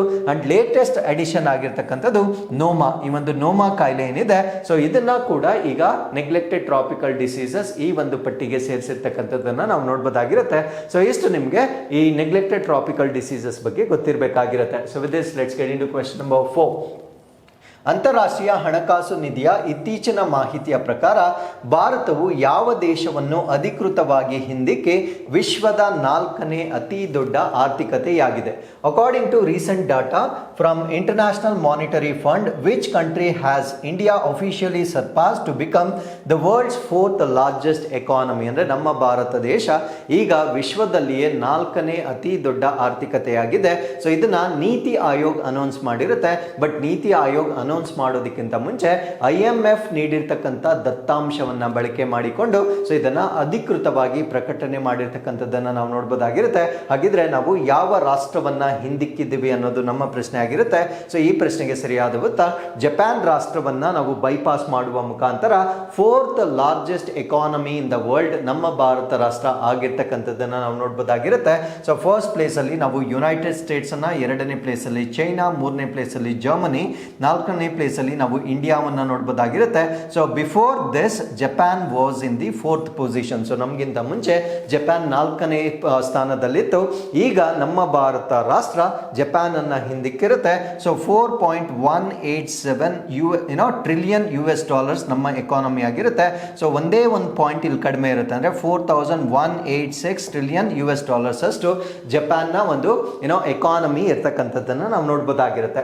ಸೊ ಇದನ್ನ ಅಫಿಷಿಯಲಿ ಅನೌನ್ಸ್ ಮಾಡಿರ್ತಕ್ಕಂಥದ್ದು ನೀತಿ ಆಯೋಗ್ ವತಿಯಿಂದ ಅನೌನ್ಸ್ ಮಾಡಲಾಗಿರುತ್ತೆ. ಸೊ IMF ಡೇಟಾವನ್ನ ಇಲ್ಲಿ ಉಲ್ಲೇಖ ಮಾಡುವ ಮುಖಾಂತರ ಸೊ ಈ ಒಂದು ಅನೌನ್ಸ್ಮೆಂಟ್ ಅನ್ನ ಮಾಡಲಾಗಿರುತ್ತೆ. So India's nominal GDP has reached $4.187 trillion US and Japan nominal GDP ಅಂತಕ್ಕಂಥದ್ದು ನಮಗಿಂತ ಒಂದು ಪಾಯಿಂಟ್ ಕಡಿಮೆ ಇರ್ತಕ್ಕಂಥದ್ದನ್ನ ನಾವು ನೋಡಬಹುದಾಗಿರುತ್ತೆ. ನಾವು what you mean by nominal GDP ಅಂದ್ರೆ GDP ಅನ್ನ, ಗ್ರಾಸ್ ಡೊಮೆಸ್ಟಿಕ್ ಪ್ರಾಡಕ್ಟ್ ಅನ್ನ ನಾವು ಎರಡು ವಿಧಾನದಲ್ಲಿ ಅಳತೆ ಮಾಡ್ತೇವೆ. ಒಂದು ನಾಮಿನಲ್ GDP, ಇನ್ನೊಂದು ರಿಯಲ್ GDP. ನಾಮಿನಲ್ ಅಂದ್ರೆ ನಾಮ ಮಾತ್ರ GDP ಅಂತ ಹೇಳ್ತೇವೆ, ರಿಯಲ್ ಅಂದ್ರೆ ನೈಜ GDP ಅಂತ ಹೇಳ್ತೇವೆ. ಸೊ ನಾಮಿನಲ್ GDP ಅನ್ನ ನಾವು ಯಾವಾಗಲೂ ಕರೆಂಟ್ ಪ್ರೈಸಸ್ ಅಥವಾ ಪ್ರಸ್ತುತ ಬೆಲೆಗಳಲ್ಲಿ ನಾವು ಲೆಕ್ಕ ಹಾಕ್ತೇವೆ. ಸೊ ನಾವು ಇನ್ಫ್ಲೇಷನ್ಗೆ ಅಡ್ಜಸ್ಟ್ ಮಾಡೋದಿಲ್ಲ. ಇನ್ಫ್ಲೇಷನ್ ಅಂದರೆ ಹಣದುಬ್ಬರಕ್ಕೆ ನಾವು ಅಡ್ಜಸ್ಟ್ ಮಾಡೋದಿಲ್ಲ. ಆ ವರ್ಷದಲ್ಲಿ ಏನು ವ್ಯಾಲ್ಯೂ ಇತ್ತೋ ಅದನ್ನು ಮಾತ್ರ ನಾವು ಕ್ಯಾಲ್ಕುಲೇಟ್ ಮಾಡ್ತೇವೆ. ಯಾಕಂದರೆ ಹಣದ ಮೌಲ್ಯ ಅಂತಕ್ಕಂಥದ್ದು ಡಿವ್ಯಾಲ್ಯೂಯೇಟ್ ಆಗ್ತಾ ಇರುತ್ತೆ. ಅಂದರೆ ವರ್ಷದಿಂದ ವರ್ಷಕ್ಕೆ ತನ್ನ ಮೌಲ್ಯವನ್ನು ಕಳೆದುಕೊಳ್ತಾ ಇರುತ್ತೆ. ಸೊ ಆ ಮೌಲ್ಯವನ್ನು ಕಳೆದುಕೊಂಡಿರ್ತಕ್ಕಂಥ ಒಂದು ವ್ಯಾಲ್ಯೂ ಏನಿರುತ್ತೆ ಅದನ್ನು ಅಡ್ಜಸ್ಟ್ ಮಾಡೋದಿಲ್ಲ. ಯಾವಾಗ ಅದನ್ನು ನಾನು ಪರಿಗಣೆಗೆ ತೆಗೆದುಕೊಳ್ಳೋದಿಲ್ಲ ಅದನ್ನು ನಾವು ನಾಮಿನಲ್ GDP ಅಂತ ಹೇಳ್ತೇವೆ. ಸೊ ಯಾವಾಗ ಅದನ್ನು ಪರಿಗಣನೆಗೆ ತೆಗೆದುಕೊಳ್ತೇವೆ, ಯಾಕಂದರೆ ಒಂದು ಬೇಸ್ ಇಯರ್ ಅಂತ ಮಾಡಿರ್ತಾರೆ. ಬೇಸ್ ಇಯರ್ ಅಂದರೆ ಯಾವುದೇ ಅಡಚಣೆಗಳು ಇರಬಾರ್ದು. ಆ ಒಂದು ವರ್ಷದಲ್ಲಿ ಯಾವುದೇ ಮೇಜರ್ ಡಿಸಾಸ್ಟರ್ಗಳಾಗಲಿ ಅಥವಾ ಪ್ಯಾಂಡಮಿಕ್ ಆಗಲಿ ಆಗದೇ ಇಲ್ದಾಗ ಆ ಟೋಟಲ್ ಆ ವರ್ಷದಲ್ಲಿ ಎಷ್ಟು GDP ಆಗಿರುತ್ತೆ ಅದನ್ನು ನಾವು ಕನ್ಸಿಡರ್ ಮಾಡಿ ಅದನ್ನು ಬೇಸ್ ಇಯರ್ ಅಂತ ನಾವು ತಗೊಳ್ತೇವೆ. ಆ ಬೇಸ್ ಇಯರ್ ಅಲ್ಲಿ ಇದ್ದಂತಹ ಬೆಲೆಗಳನ್ನು ಪ್ರಸ್ತುತ ವರ್ಷದಲ್ಲಿ ಏನು ಬೆಲೆಗಳಿದೆ ಅದನ್ನು ಕೋರಿಲೇಟ್ ಮಾಡಿ ಆ ಇನ್ಫ್ಲೇಷನ್ ಏನಿರುತ್ತೆ ಅಂದರೆ ಹಣದುಬ್ಬರ ಏನಿರುತ್ತೆ ಸೊ ಅದನ್ನು ಅಡ್ಜಸ್ಟ್ ಮಾಡ್ತಾರೆ. ಅದನ್ನು ನಾವೇನಂತ ಹೇಳ್ತೀವಿ ಅಂದರೆ ರಿಯಲ್ GDP ಅಂತ ಹೇಳ್ತೇವೆ. ಸೊ ಇಲ್ಲಿ ನೀವು ನೆನ್ಪಿಟ್ಕೊಳ್ಬೇಕಾಗಿರ್ತಕ್ಕಂಥದ್ದು ಏನು ಅಂದರೆ ಈ ಇನ್ಫ್ಲೇಷನ್ ಅನ್ನ ಎಲ್ಲಿ ಅಡ್ಜಸ್ಟ್ ಮಾಡೋದಿಲ್ಲ ಅಂದರೆ ನಾಮಿನಲ್ GDP ಅಲ್ಲಿ ಇನ್ಫ್ಲೇಷನ್ ಅನ್ನು ನಾವು ಕನ್ಸಿಡರ್ ಮಾಡಲ್ಲ. ಅಂದರೆ ಬೇಸ್ ಇಯರ್ ವ್ಯಾಲ್ಯೂಗೂ ಪ್ರೆಸೆಂಟ್ ಇಯರ್ ವ್ಯಾಲ್ಯೂಗೂ ನಾವು ಕಂಪ್ಯಾರಿಸನ್ ಮಾಡೋದಿಲ್ಲ. ಅದನ್ನು ನಾವು ನಾಮಿನಲ್ ಅಂತ ಕರಿತೇವೆ. ಅದಕ್ಕೆ ಇದನ್ನು ನಾವು ನಾಮ ಮಾತ್ರ GDP ಅಂತ ಹೇಳ್ತೇವೆ. ಸೊ ರಿಯಲ್ GDP ಬೇಕಾಗಿದ್ರೆ ನಾವು ಆ ಒಂದು ಬೇಸ್ ಇಯರ್ಗೆ ಕ್ಯಾಲ್ಕುಲೇಟ್ ಮಾಡಬೇಕಾಗಿರುತ್ತೆ. ಅಂದರೆ ಮೂಲ ವರ್ಷದ ಬೆಲೆಗಳೇನಿರುತ್ತೆ ಸೊ ಅದಕ್ಕೆ ನಾವು ಕ್ಯಾಲ್ಕುಲೇಟ್ ಮಾಡಿ ಆ ಒಂದು GDP ಅನ್ನು ತೆಗಿಬೇಕಾಗಿರುತ್ತೆ. ಸೊ ಅದನ್ನು ನಾವೇನಂತ ಕರಿತೀವಿ ಅಂದರೆ ರಿಯಲ್ GDP ಅಂತ ಕರಿತೇವೆ. ಸೊ ಈ ಒಂದು ಬದಲಾವಣೆ ಏನಿದೆ ಸೊ ಇದು ನಮ್ಮ ಗ್ಲೋಬಲ್ ಎಕನಾಮಿಕ್ ರ್ಯಾಂಕಿಂಗ್ ಅನ್ನ ಸಿಗ್ನಿಫಿಕೆಂಟ್ಲಿ ಚೇಂಜ್ ಮಾಡಿರ್ತಕ್ಕಂಥದ್ದನ್ನು ನಾವು ನೋಡ್ಬೋದಾಗಿರುತ್ತೆ. ಟಾಪ್ 3 ಕಂಟ್ರೀಸ್ ಅನ್ನ ನಾನು ಆಲ್ರೆಡಿ ಡಿಸ್ಕಸ್ ಮಾಡಿದ್ದೇನೆ. ನಾವು why India has grown, Bharat growth ಆಗಲಿಕ್ಕೆ ಕಾರಣ ಏನು ಅಂತ ನಾವು ನೋಡೋದಾದ್ರೆ so India is projected to become third largest economy by 2027 surpassing Germany. ಅಂದರೆ ಈಗ ಜಪಾನ್ ಅನ್ನ ನಾವು ಸರ್ಪಾಸ್ ಮಾಡಿದ್ದೇವೆ. 2027 ವೇಳೆಗೆ ನಾವು ಜರ್ಮನಿಯನ್ನ ಕೂಡ ಸರ್ಪಾಸ್ ಮಾಡಿ 3ನೇ ಸ್ಥಾನಕ್ಕೆ ಬರ್ತಕ್ಕಂಥ ಒಂದು ಸಾಧ್ಯತೆಯನ್ನು ನಾವಿಲ್ಲಿ ನೋಡಬಹುದಾಗಿರುತ್ತೆ. The IMF world economic outlook. So ಇವರು IMF ಅವರು ಈ ಒಂದು ಡೇಟಾವನ್ನು ಯಾವುದರಲ್ಲಿ ಪಬ್ಲಿಷ್ ಮಾಡಿರ್ತಾರೆ ಅಂದರೆ ವರ್ಲ್ಡ್ ಎಕನಾಮಿಕ್ ಔಟ್ಲುಕ್ ಅಂತ ಬರುತ್ತೆ. ಸೊ ಇದರ ಒಂದು ಎಸ್ಟಿಮೇಷನ್ನ ಪ್ರಕಾರ India's economy will grow at 6.2% ಇನ್ 2025. ಅಂದರೆ 2025ರಲ್ಲಿ ನಮ್ಮ ಭಾರತ ದೇಶದ ಆರ್ಥಿಕತೆ 6.2% ಇನ್ಕ್ರೀಸ್ ಆಗುತ್ತೆ. ಆ್ಯಂಡ್ 2026ರಲ್ಲಿ 6.3% ಇನ್ಕ್ರೀಸ್ ಆಗುತ್ತೆ. So this will be the fastest growing major economy. ಅಂದರೆ ಶೀಘ್ರವಾಗಿ ಬೆಳೀತಾ ಇರ್ತಕ್ಕಂಥ ಆರ್ಥಿಕತೆಗಳಲ್ಲಿ ಸೊ ಇದು ಕೂಡ ಒಂದು ರಾಷ್ಟ್ರವಾಗಿ ನಾವು ಇದನ್ನ ಕನ್ಸಿಡರ್ ಮಾಡಬಹುದಾಗಿರುತ್ತೆ.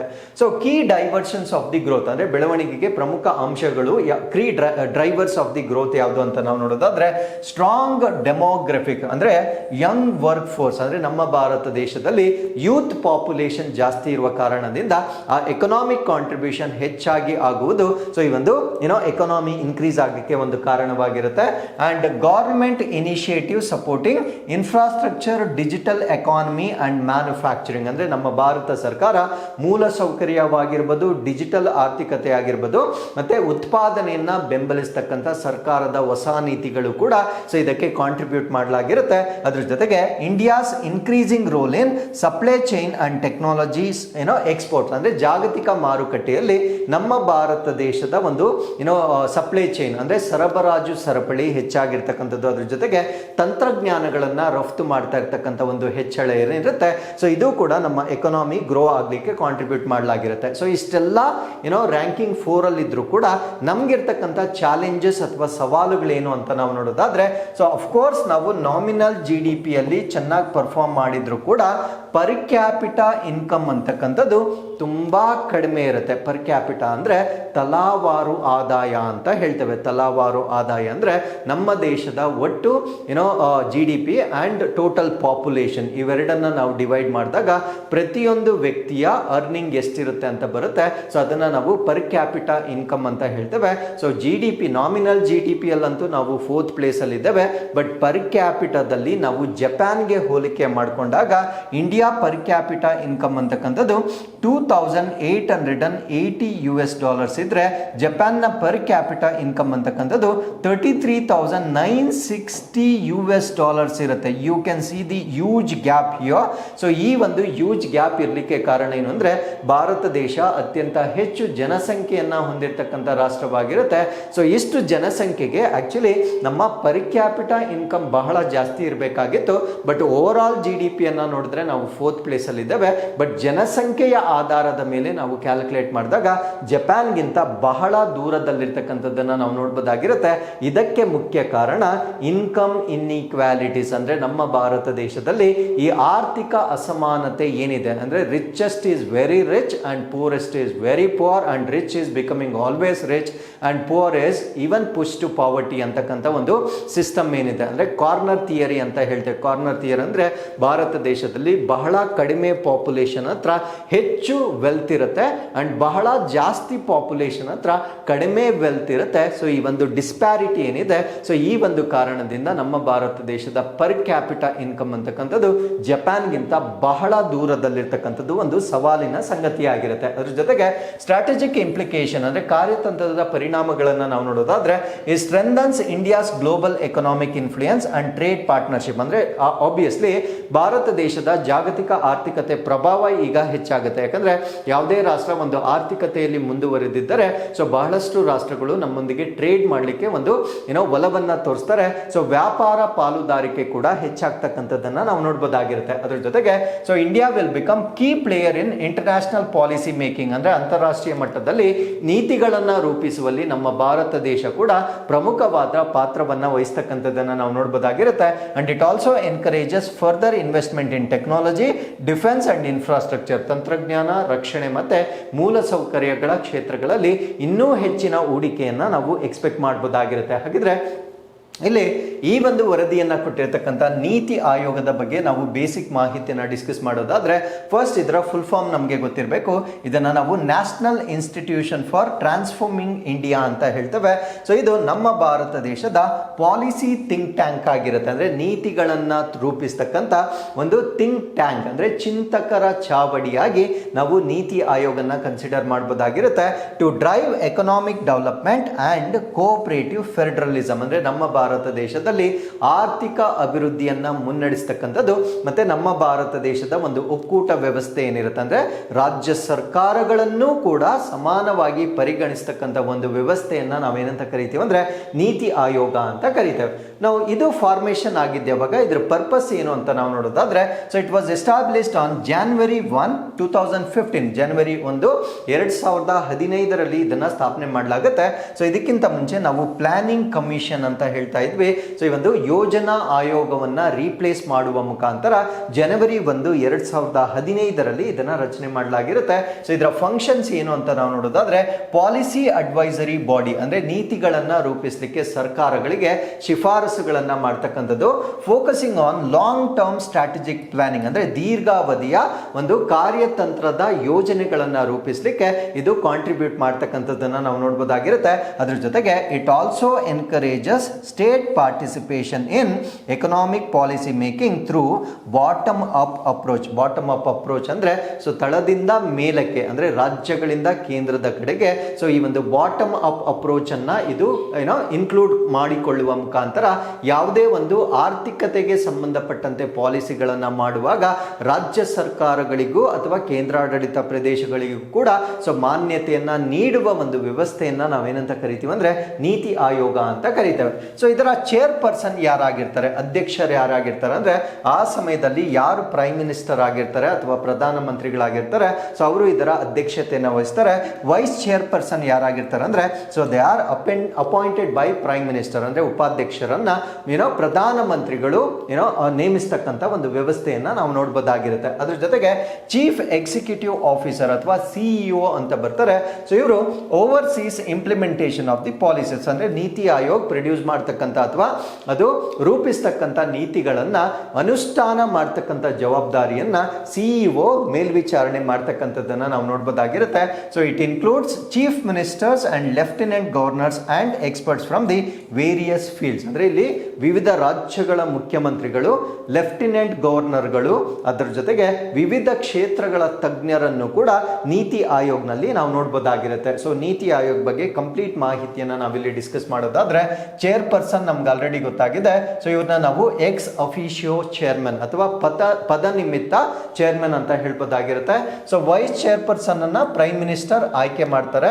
ಎಕ್ಸ್ ಅಫಿಷಿಯೋ ಮೆಂಬರ್ಸ್ ಯಾರು ಅಂತ ನಾವು ನೋಡೋದಾದ್ರೆ, ಅಪ್ ಟು 4 ಯೂನಿಯನ್ ಮಿನಿಸ್ಟರ್ಸ್ ಅಂದ್ರೆ 4 ಕೇಂದ್ರದ ಸಚಿವರವರೆಗೆ, ಅಪ್ ಟು ಅಂದ್ರೆ ಅಲ್ಲಿಯವರೆಗೂ ಇರ್ಬೋದಾಗಿರುತ್ತೆ. ಮ್ಯಾಕ್ಸಿಮಮ್ ನಾನು ಹೇಳ್ತಾ ಇರೋದು nominated by prime minister. So ಅವರನ್ನ ನಾಮನಿರ್ದೇಶನ ಮಾಡ್ತಕ್ಕಂಥದ್ದು ಒನ್ಸ್ ಅಗೇನ್ ಪ್ರಧಾನ ಮಂತ್ರಿಗಳು ನಾಮನಿರ್ದೇಶನ ಮಾಡ್ತಕ್ಕಂಥ ಕೇಂದ್ರ ಸಚಿವರು 4ರವರೆಗೆ ಎಕ್ಸ್ ಅಫಿಷಿಯೋ ಮೆಂಬರ್ಸ್ ಇಲ್ಲಿ ಆಗಿರ್ಬೋದಾಗಿರುತ್ತೆ.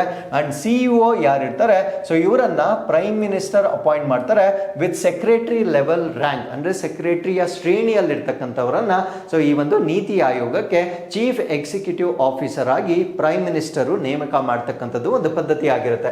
ಸೊ ಫುಲ್ ಟೈಮ್ ಮೆಂಬರ್ಸ್ ಅಂದ್ರೆ ಸಂಪೂರ್ಣ ಸಮಯದ ಅಥವಾ ಸಂಪೂರ್ಣ ಸದಸ್ಯರು ಯಾರು ಅಂತ ನಾವು ನೋಡೋದಾದ್ರೆ, experts in economics, science and other fields ಅಂದ್ರೆ ಆರ್ಥಿಕತೆ, ವಿಜ್ಞಾನ ಮತ್ತೆ ಬೇರೆ ಬೇರೆ ಕ್ಷೇತ್ರಗಳಲ್ಲಿ ತಜ್ಞರು ಯಾರಿರ್ತಾರೆ ಅವರು ಇಲ್ಲಿ ಫುಲ್ ಟೈಮ್ ಮೆಂಬರ್ಸ್ ಗಳಾಗಿ ನಾವಿಲ್ಲಿ ನೋಡಬಹುದಾಗಿರುತ್ತೆ.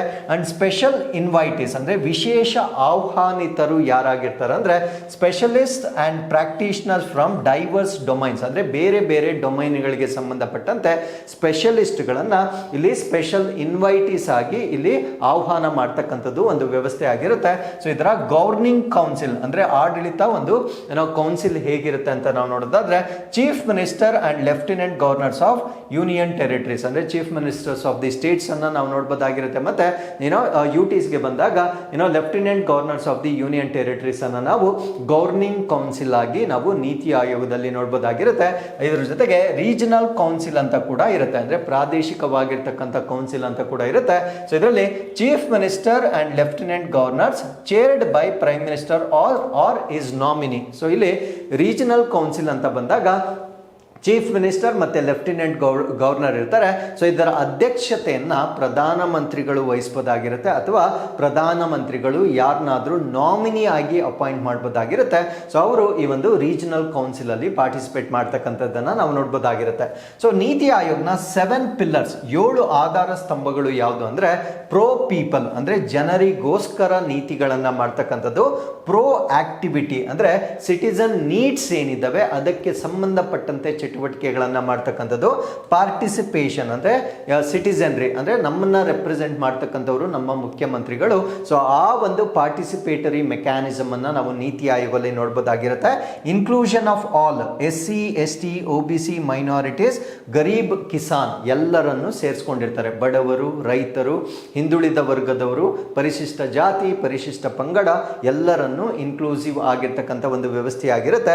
ಅದ್ರ ಜೊತೆಗೆ ಎಂಪವರ್ಮೆಂಟ್, ವಿಮೆನ್ ಎಂಪವರ್ಮೆಂಟ್ ಮಹಿಳಾ ಸಬಲೀಕರಣ, equality of opportunity for the youth ಅಂದ್ರೆ ಯುವಕರಿಗೆ ಸಮಾನವಾದ ಅವಕಾಶಗಳನ್ನು ಕೊಡ್ತಕ್ಕಂಥದ್ದು. ಅದ್ರ ಜೊತೆಗೆ ಟ್ರಾನ್ಸ್ಪರೆನ್ಸಿ ಅಂದ್ರೆ making government viable and responsible ಅಂದ್ರೆ ಸರ್ಕಾರವನ್ನ ಹೆಚ್ಚು ಜವಾಬ್ದಾರಿಯುತವನ್ನಾಗಿ ಮಾಡಿಸ್ತಕ್ಕಂಥದ್ದು. ಇವೆಲ್ಲವನ್ನ ನಾವು 7 ಪಿಲ್ಲರ್ಸ್ ಆಫ್ ನೀತಿ ಆಯೋಗ ಅಂತ ಹೇಳ್ಬೋದಾಗಿರುತ್ತೆ. ನಾವು ವಾಟ್ ಆರ್ ದಿ ಆಬ್ಜೆಕ್ಟಿವ್ಸ್, ಇದರ ಉದ್ದೇಶಗಳೇನು ಅಂತ ನಾವು ನೋಡೋದಾದ್ರೆ, ಒಂದು ಕೋಆಪರೇಟಿವ್ ಫೆಡರಲಿಸಮ್ ಅನ್ನ ಎಸ್ಟಾಬ್ಲಿಷ್ ಮಾಡ್ತಕ್ಕಂಥದ್ದು. ಆಸ್ ಐ ಟೋಲ್ಡ್ ಯು, ಮುಖ್ಯಮಂತ್ರಿಗಳು ಇರ್ತಾರೆ, ಲೆಫ್ಟಿನೆಂಟ್ ಗವರ್ನರ್ಸ್ ಇರ್ತಾರೆ, ಪ್ರಧಾನಮಂತ್ರಿಗಳು ಇರ್ತಾರೆ. ಸೊ ಇದನ್ನೇ ನಾವೇನಂತ ಕರಿತೀವಿ ಅಂದ್ರೆ ಕೋಆಪರೇಟಿವ್ ಫೆಡರಲಿಸಮ್ ಅಥವಾ ಸಹಕಾರದ ಒಕ್ಕೂಟ ವ್ಯವಸ್ಥೆ ಅಂತ ಹೇಳ್ತೇವೆ. ಸೊ ಅದನ್ನ ಪ್ರಮೋಟ್ ಮಾಡ್ತಕ್ಕಂಥದ್ದು. ವಿಲೇಜ್ ಲೆವೆಲ್ ಪ್ಲಾನಿಂಗ್ ಅಂದ್ರೆ ಗ್ರಾಮೀಣ ಮಟ್ಟದವರೆಗೂ ಯೋಜನೆಗಳನ್ನ ರೂಪಿಸ್ತಕ್ಕಂಥದ್ದು. ಸ್ಟ್ರಾಟಜಿಕ್ ಪಾಲಿಸಿ ಡಿಸೈನಿಂಗ್ ಅಂದ್ರೆ ಈ ಒಂದು ನೀತಿಗಳನ್ನ ಒಂದು ಕಾರ್ಯತಂತ್ರದ ಆಧಾರದ ಮೇಲೆ ಡಿಸೈನ್ ಮಾಡ್ತಕ್ಕಂಥದ್ದು ಅಥವಾ ವಿನ್ಯಾಸಗೊಳಿಸ್ತಕ್ಕಂಥದ್ದು. ಸೊ ಇದರ ಆಬ್ಜೆಕ್ಟಿವ್ಸ್ ಆಗಿ ನಾವು ನೋಡಬಹುದಾಗಿರುತ್ತೆ. ನಾವು ನೀತಿ ಆಯೋಗ ಇದುವರೆಗೂ ಪ್ರಾರಂಭ ಮಾಡಿರ್ತಕ್ಕಂಥ ಕೀ ಇನಿಷಿಯೇಟಿವ್ಸ್ ಯಾವ್ದಾವ್ದು ಅಂತ ನಾವು ನೋಡೋದಾದ್ರೆ, ಲೈಫ್ ಸ್ಟೈಲ್ ಫಾರ್ ಎನ್ವೈರನ್ಮೆಂಟ್ ಇದು ತುಂಬಾ ಫೇಮಸ್ ಆಗಿರುತ್ತೆ. Not just at national level, even international level ಅಲ್ಲೂ ಕೂಡ ಇದು ತುಂಬಾ ಅಡಾಪ್ಟ್ ಆಗಿರ್ತಕ್ಕಂಥ ಒಂದು ಸಿಸ್ಟಮ್ ಆಗಿರುತ್ತೆ. ನಮ್ಮ ಪರಿಸರವನ್ನ ಸಂರಕ್ಷಣೆ ಮಾಡಲಿಕ್ಕೆ ನಮ್ಮ ಜೀವನ ಶೈಲಿಗಳಲ್ಲಿ ನಾವು ಮಾಡಿಕೊಳ್ಳಬಹುದಾಗಿರ್ತಕ್ಕಂಥ ಬದಲಾವಣೆಗಳನ್ನ ನಾವು ಲೈಫ್ ಇನಿಷಿಯೇಟಿವ್ ಅಂತ ಹೇಳ್ತೇವೆ. ಸೊ ಇದನ್ನ ನೀತಿ ಆಯೋಗದ ವತಿಯಿಂದ ಲಾಂಚ್ ಮಾಡಲಾಗಿರುತ್ತೆ. Next national data and analytics platform, ಇದನ್ನ ಇದನ್ನು ನಾವು NDAP ಅಂತ ಹೇಳ್ತೇವೆ, ಮೆಥನಾಲ್ ಎಕಾನಮಿ ಪ್ರೋಗ್ರಾಮ್. ಅದಾದಮೇಲೆ ವಿಮೆನ್ ಎಂಟರ್ಪ್ರಿನಿಯರ್ಶಿಪ್ ಪ್ಲಾಟ್ಫಾರ್ಮ್ ಆಗಿರ್ಬೋದು, ಅಟಲ್ ಇನೋವೇಷನ್ ಮಿಷನ್ ಆಗಿರ್ಬೋದು, ನ್ಯಾಷನಲ್ ನ್ಯೂಟ್ರಿಷನ್ ಮಿಷನ್ ಆಗಿರ್ಬೋದು, ಡಿಜಿಟಲ್ ಇಂಡಿಯಾ ಆಗಿರ್ಬೋದು, ಮತ್ತು ಆಸ್ಪಿರೇಷನಲ್ ಡಿಸ್ಟ್ರಿಕ್ಟ್ ಪ್ರೋಗ್ರಾಮ್ಸ್ ಆಗಿರ್ಬೋದು. ಸೊ ಇವೆಲ್ಲವನ್ನ ನೀತಿ ಆಯೋಗದ ವತಿಯಿಂದ ಲಾಂಚ್ ಆಗಿರ್ತಕ್ಕಂಥ ಇನಿಷಿಯೇಟಿವ್ಸ್ ಆಗಿ ನಾವು ನೋಡ್ಬೋದಾಗಿರುತ್ತೆ. So with this let's get into question number 5. Google ಇತ್ತೀಚೆಗೆ ಅನಾವರಣಗೊಳಿಸಿದ ಹೊಸ 3D ವಿಡಿಯೋ ಕರೆ ವೇದಿಕೆಯ ಹೆಸರೇನು? So what is the name of the new 3D video calling platform recently unveiled by Google? So Google ಇತ್ತೀಚೆಗೆ ಒಂದು 3D ಪ್ಯಾಟರ್ನ್ ಅನ್ನ ಅಥವಾ 3D ಟೆಕ್ನಾಲಜಿಯನ್ನ ಹೊಂದಿರತಕ್ಕಂಥ ಒಂದು ವಿಡಿಯೋ ಕಾಲಿಂಗ್ ಪ್ಲಾಟ್ಫಾರ್ಮ್ ಅನ್ನ ಲಾಂಚ್ ಮಾಡಿದೆ. ಅಂದ್ರೆ ನಾವು ವಿಡಿಯೋ ಕಾಲ್ ಮಾಡಿದಾಗ ಈಗ ಅವರ ಚಿತ್ರವನ್ನ ಮಾತ್ರ ನಾವು ನೋಡ್ಬೋದು, ಚಿತ್ರ in the sense the person ಅನ್ನ ನಾವು ನೋಡ್ಬೋದಾಗಿರುತ್ತೆ, ಬಟ್ ಅವರ 3D ಅಂದ್ರೆ ಎಕ್ಸಾಕ್ಟ್ಲಿ ಮನುಷ್ಯ ಹೇಗಿರ್ತಾರೆ, ಆ ವ್ಯಕ್ತಿ ಹೇಗಿರ್ತಾರೆ ಅದೇ ನಮ್ಮ ಮುಂದೆ ಕಾಣಿಸುತ್ತೆ. ಆ ರೀತಿಯ ವರ್ಷನ್ ಅನ್ನ ಗೂಗಲ್ ಲಾಂಚ್ ಮಾಡಿರುತ್ತೆ. ಸೊ ಇದಕ್ಕೆ ಬೀಮ್ ಅಂತ ನಾಮಕರಣ ಮಾಡಿರ್ತಕ್ಕಂಥದ್ದನ್ನ ನಾವು ನೋಡ್ಬೋದಾಗಿರುತ್ತೆ. ಸೊ ಗೂಗಲ್ ಅನ್ವೀಲ್ಸ್ ಬೀಮ್ ಅಂತಕ್ಕಂಥದ್ದು 3D ವಿಡಿಯೋ ಕಾಲಿಂಗ್ ಪ್ಲಾಟ್ಫಾರ್ಮ್ ಆಗಿ ನಾವು ಇದನ್ನ ನೋಡ್ಬೋದಾಗಿರುತ್ತೆ. ಸೊ ಇದು next generation. So this will be a revolution once again. So ನಿಜವಾಗ್ಲೂ ನಮ್ಮ ಮುಂದೆ ಅವರು ಇದ್ದಾರೆ ಅಂತಕ್ಕಂಥ ಒಂದು ಭಾವನೆಯನ್ನ ಕೊಡ್ತಕ್ಕಂಥ ಒಂದು ವ್ಯವಸ್ಥೆಯನ್ನ ಈಗ ಗೂಗಲ್ ಲಾಂಚ್ ಮಾಡಿರ್ತಕ್ಕಂಥದ್ದನ್ನ ನಾವು ನೋಡ್ಬೋದಾಗಿರುತ್ತೆ. So Beam is an evolution of Project Starline. So Project Starline ನ ಒಂದು ವಿಕಾಸ ಇದಾಗಿರುತ್ತೆ. So which Google introduced in 2021. So 2021ರಲ್ಲಿ ಗೂಗಲ್ ಪ್ರಾಜೆಕ್ಟ್ ಸ್ಟಾರ್ಲೈನ್ ಅನ್ನ ಇಂಟ್ರೊಡ್ಯೂಸ್ ಮಾಡಿರುತ್ತೆ. ಸೊ ಇದರ ಭಾಗವಾಗಿ ಈ ವಿಡಿಯೋ ಕಮ್ಯುನಿಕೇಶನ್ ಅನ್ನ ಎನ್ಹಾನ್ಸ್ ಮಾಡ್ತಕ್ಕಂಥದ್ದು ಇದರ ಉದ್ದೇಶವಾಗಿರುತ್ತೆ. ಸೊ ಈಗ 3D ವಿಡಿಯೋ ಕಾಲಿಂಗ್ ಅನ್ನ ಇವರು ಲಾಂಚ್ ಮಾಡಲಾಗಿರುತ್ತೆ. ಸೊ ಇದು AI ಡ್ರಿವನ್ ವಾಲ್ಯೂಮೆಟ್ರಿಕ್ ರೆಂಡರಿಂಗ್ ಆಗಿರುತ್ತೆ. ಅಫ್ಕೋರ್ಸ್ ಇಲ್ಲಿ ಕೃತಕ ಬುದ್ಧಿಮತ್ತೆಯನ್ನ ಇಲ್ಲಿ ಬಳಕೆ ಮಾಡ್ತಾ ಇದ್ದಾರೆ. ಸೊ ಇದು 2D ವಿಡಿಯೋ ಸ್ಟ್ರೀಮ್ ಅನ್ನ 3D ಎಕ್ಸ್ಪೀರಿಯನ್ಸ್ ಆಗಿ ಕನ್ವರ್ಟ್ ಮಾಡ್ತಕ್ಕಂಥ ಒಂದು ಸಾಮರ್ಥ್ಯವನ್ನು ಹೊಂದಿರುತ್ತೆ. And does not require headsets or wearables, ಅಂದ್ರೆ ಯಾವುದೇ ರೀತಿಯ ಹೆಡ್ಸೆಟ್ಗಳು ಅಥವಾ ವೇರಬಲ್ಸ್ ಅನ್ನ ಯೂಸ್ ಮಾಡ್ತಕ್ಕಂಥ ಅವಶ್ಯಕತೆ ಇಲ್ಲ. ನೇರವಾಗಿ ಆ ವ್ಯಕ್ತಿಯೊಂದಿಗೆ ಮಾತಾಡ್ತಕ್ಕಂಥ ಒಂದು ಎಕ್ಸ್ಪೀರಿಯನ್ಸ್ ಇದಾಗುತ್ತೆ. ಸೊ ಅದ್ರ ಜೊತೆಗೆ Google has partnered with HP to bring beam devices to market by the end of 2025. So ಈ ವರ್ಷದ ಅಂತ್ಯದ ವೇಳೆಗೆ ಸೊ ಇದು ಜನರಿಗೆ ಅಥವಾ ಮಾರುಕಟ್ಟೆಗೆ ಬರ್ತಕ್ಕಂಥ ಒಂದು ಸಾಧ್ಯತೆ ಇರುತ್ತೆ. So it can be integrated to Google Meet and Zoom. So Google Meet ನಾವೇನ್ ಮಾಡ್ತೀವಿ ಇವಾಗ, ಝೂಮ್ ಕಾಲಿಂಗ್ ಏನಿರುತ್ತೆ, ಸೊ ಅದಕ್ಕೂ ಕೂಡ ಈ ಒಂದು ತಂತ್ರಜ್ಞಾನವನ್ನ ನಾವು ಇಂಟಿಗ್ರೇಟ್ ಮಾಡಬಹುದಾಗಿರುತ್ತೆ. ಸೊ ಇದರಿಂದ ಆನ್ಲೈನ್ ಎಜುಕೇಶನ್ ಎಫೆಕ್ಟಿವ್ನೆಸ್ ಜಾಸ್ತಿ ಆಗುತ್ತೆ. ಅಂದ್ರೆ ಟೀಚರೇ ನಮ್ಮ ಮುಂದೆ ಇರುವ ರೀತಿಯಲ್ಲಿ ಕಾಣಿಸುತ್ತೆ. ಸೊ ಅದ್ರ ಜೊತೆಗೆ ಟೆಲಿ ಹೆಲ್ತ್ ಅಂದ್ರೆ ಏನೋ ಫೋನ್ಗಳ ಮುಖಾಂತರ ಆರೋಗ್ಯ ತಪಾಸಣೆ ಮಾಡ್ತಕ್ಕಂಥ ಒಂದು ವ್ಯವಸ್ಥೆ ಹೆಚ್ಚಾಗುತ್ತೆ. ಇವನ್ ಕಸ್ಟಮರ್ ಸರ್ವಿಸ್ ಕೂಡ ಹೆಚ್ಚಾಗ್ತಕ್ಕಂಥದ್ದನ್ನ ನಾವಿಲ್ಲಿ ಗಮನಿಸಬಹುದಾಗಿರುತ್ತೆ. ಸೊ ಇಲ್ಲಿಗೆ ಇವತ್ತಿನ ಎಲ್ಲ ಅಪ್ಡೇಟ್ಸ್ಗಳು ಕಂಪ್ಲೀಟ್ ಆಗಿರುತ್ತೆ. So with this we have come to Inquest challenge number 877. So you can just pause the video here.